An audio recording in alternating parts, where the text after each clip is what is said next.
Hey guys, this is TLA again. This episode I'm going to go over kayak fishing basic essentials, things that you're going to need to kayak safely, whether you're in the bay or you're in the ocean. We're going to go over that today. So I'm heading out to CCK right now. If you don't know CCK stands for California Canoe and Kayak. They're one of the local kayak shops in the Bay Area, and they have a shop in Oakland, and they got a shop in I think Redwood City. And I'm gonna meet up today with a friend. His name is Sue, and he is the program director over at CCK. And we're gonna go over, what are you gonna need in order to safely kayak in the bay. And we're gonna go over a few questions. And he does this day in and day out, and so he knows definitely what gear you're going to need and what you're gonna need to kayak safely in the bay. So I'm really excited to put this video on because I know there's a lot of people out there that are new to the sport and may not know, and maybe you guys are afraid to put something on the forum for sounding like you don't know what you're doing. But you know what? I started out not knowing what I'm doing, so maybe you can watch this video and take something from it. And so we'll see you there.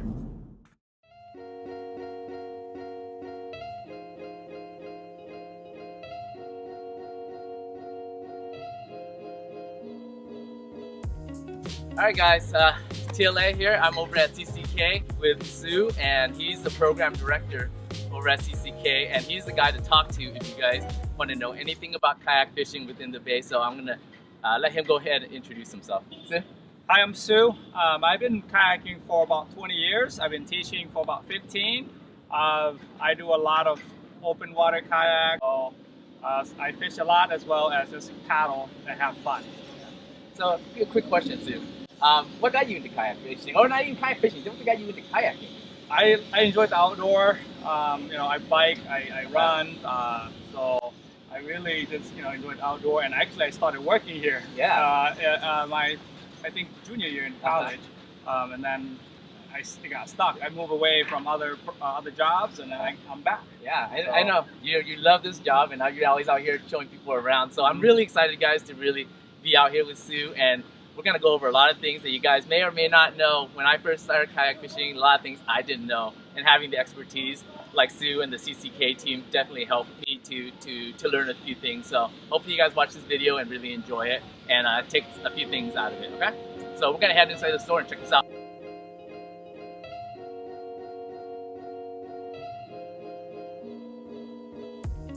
So let's start this interview by asking just a few questions on kayak fishing essentials. So the first question I wanted to ask Sue is, what essential gear should all kayakers, beginning or advanced, have with them at all times? Oh, there's many, but as a kayaker, there's a lot of things to consider. If you're gonna sit inside, doesn't matter, sit on top, stand up paddleboard, you need one, you have a paddle. I always carry a spare. Right. One thing is spare. You never know when it's gonna break. Right. Right. If you do it in a hobby or in a pedal style, you don't know when your drive is gonna break. Right. Yeah. So, multiple options, but having a spare. Having a spare is really helpful. For when I do sit inside, I always have a paddle float. Those I use. This is a skills that you need to practice and learn. You just think video may help, but learning how to use this properly is really important. A bilge pump. If your boat is full of water, you pump it out to help you get water out. And then to get all or most of the water out, the tiny bit of water, good to have a sponge. And clean your kayak off when you're at it. Yeah, that's really good. So a sponge is really helpful. Right. And I want to jump in here with you as well. And with the bilge pump, I think it's really important that you guys should have one of these as well. I have it in my kayak as well all the time. And you just don't know what's going to be happening out there. And so you want to be able to, flip your kayak over, and all of a sudden you have half your thing is full of water, right? And you're really in big trouble at that point. So having that bilge pump just to get it out so you can get back in safely is extremely important to have. Yeah. What happened? Your boat capsize and you have things in the hatches. Always put your valuable in a dry bag. A dry bag. Yeah. So Keith, you probably do that too. Absolutely. Yeah. So I have one. What we talk about is people forget it's a first aid kit. Ah, yeah. I have that in my dry bag, so I don't think about that all the time, guys. Yeah. So a lot of people forget that. I mean, hooks can get into you, knife and cut. Simple dry bag with your your first aid first kit aid kit. will be helpful. Yeah. Yeah, I generally a lot of these radio floats and waterproof, but I always put mine in a dry bag. Dry bag, just in case. Just in case. Right. Just in case. If you're out there, you need a TFT. properly fit. Yeah. What would you consider being properly fit versus just putting something on? Why is it so important? Well, if you don't have a properly fit, if you fall in water, you're gonna float away. Right. So, for me, a proper fit, I would like is making sure that if your buckles, you need to buckle it, right? So I buckle mine, same thing. So right now, I have it on, look like I'm safe, but if I capsize, fall out, There you go. Yeah, it's gonna come right off.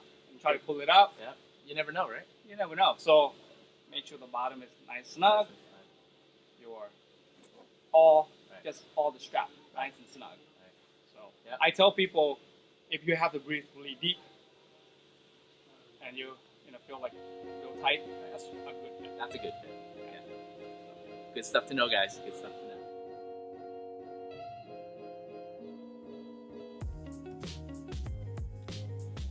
So the second question I have for Sue is, what types of kayaks do you offer at CCK, and what's the differences between them? There's a lot of kayaks out there, and a lot of people getting into the sport. Sometimes they're just confused about. There's so many things. So let's talk about that. What do you offer at CCK, and what are the differences between them? So we have a lot of type of kayaks, but if you really want to know more, you have to just come down or go to a shop, and we can answer all those questions. The basic kayaks that we have out here are sit on top, sit inside, inflatable. So we have those. We also have stand-up paddleboard as well. We can get canoes. Basically, the wider the kayak, it could be more stable. Right. The narrow is going to be more playful. Right. Yeah. So I tell people, kayak is never tippy. Right. We call it playful. Right. If you have the experience, narrow kayak can be really fun to paddle. Right. When I first got into kayak fishing, one of the things I thought about was whether I was going to do a sit-on-top kayak or an internal kayak where I would sit in. I didn't really know these things, or the difference between it being wide and what's the difference between that and being narrow, right? So a lot of these things were considerations, and so I think Sue really explained that really well.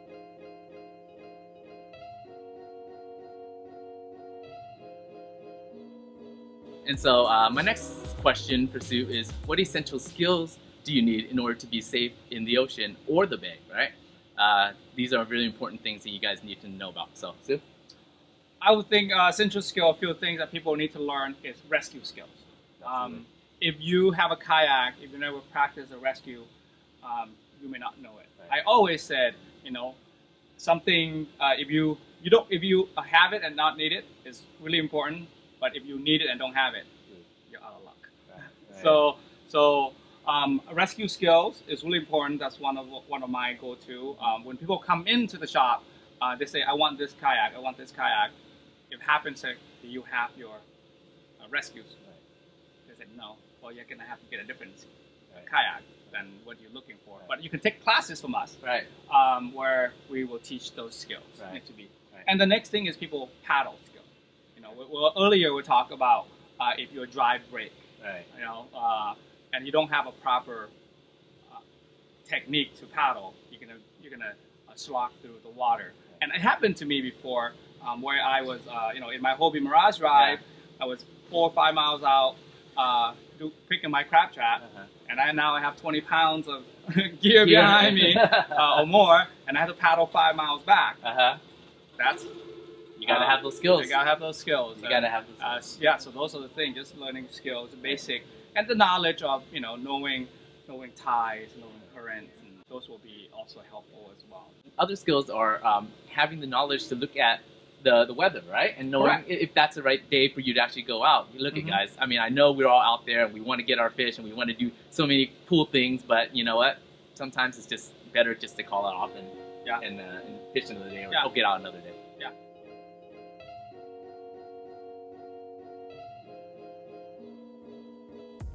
All right, so okay, so now you guys got your new kayaks, right? And like, all right, the next natural thing you're gonna say is, man, I need to deck this thing out, right?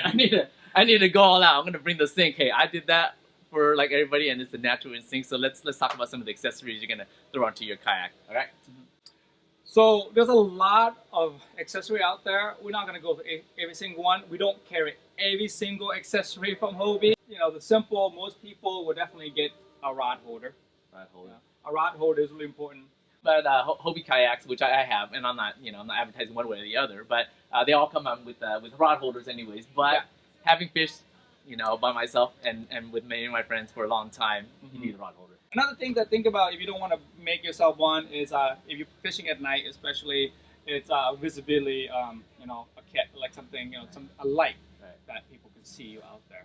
Not at night, but sometime early in the morning. We're taking off early in the morning and trying to get that gray light bite, right? Yeah. And you know what? Power boaters and boaters and everybody in between are trying to rush out to that spot. You need to be safe, guys. So this light here is definitely going to keep you safe. Yeah. So, GPS, I think it's super important. Let's talk about that. I've been out kayak fishing in the ocean, and it's a nice, beautiful day, and all of a sudden the fog rolls in. Right, and then now it's like I could be in serious trouble if I didn't have something to tell me where my location was. So, at a minimum, you're gonna need at least a compass to get you where you need to go. Higher end up, you want to have a GPS, electronic GPS. They don't sell it here, but you can have that. I would recommend at least a minimum compass, right? So, and then having those navigation skills. All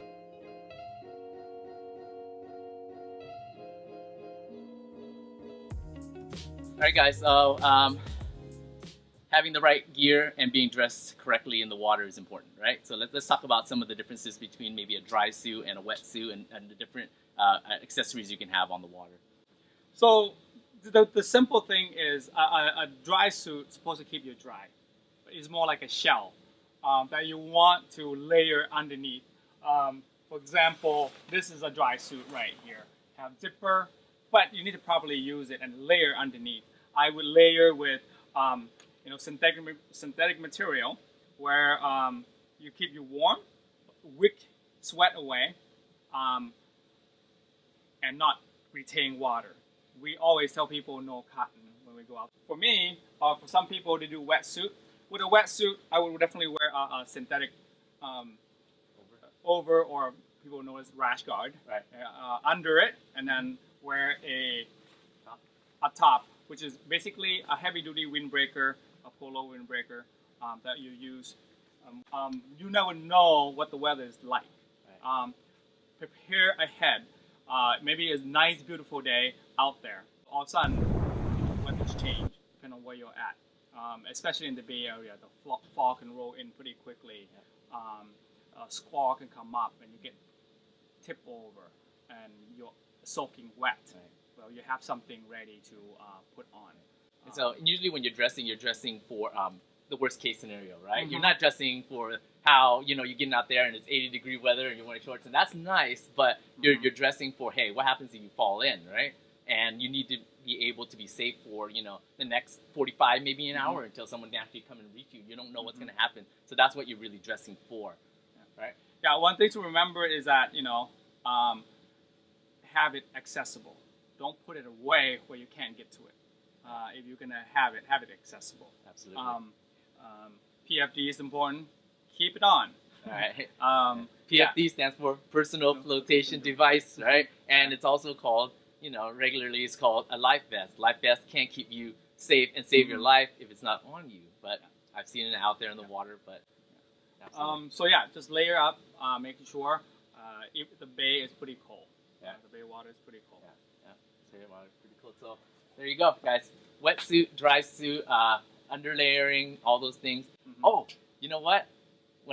I didn't discover this until a few years down the road, and I was fishing for sturgeon. And guess what? My fingers and my toes were cold. My hands are cold. My hands are red. Is it bad that your fingertips are red? Gloves. Again, you want something that is fit you well. Right. You want something that wicks waters away and keep your heat in. Neoprene is supposed to use your body heat to warm up the temperature inside. Let's talk a little bit about that as well. Let's talk about the, you have your your dry suit that's gonna cover your body. You have your neoprene socks that's gonna cover your feet, and you got your your gloves if you need your gloves. But let's talk about your face. It's we get hit so much when we're out there in the ocean, and these rays, these UVB rays that you guys know, they hit from the top and then they bounce from the water and they get up to you, which makes it even worse. It's like a mirror kind of, right? So let's talk about your face and how to keep that safe, because I think that's so important. Yeah. So extra things that I do put in my pocket, something small, sunscreen, lip balm, snacks. People always forget about snacks. Fishermen always forget about snacks, right? But some snacks out there. You're on a long day. You go 5-6 hours. So bring snacks so you have energy to paddle or pedal, whatever you need to do to get back to shore. I wrote an article, the 5 wondrous foods or whatever it is of kayak fishermen. I'll put down in the link. And yes, snacks are really important, especially on the day out there. There are just some foods that are just blow your mind. I forgot, snack and water. Snack and water, absolutely. Yeah, water.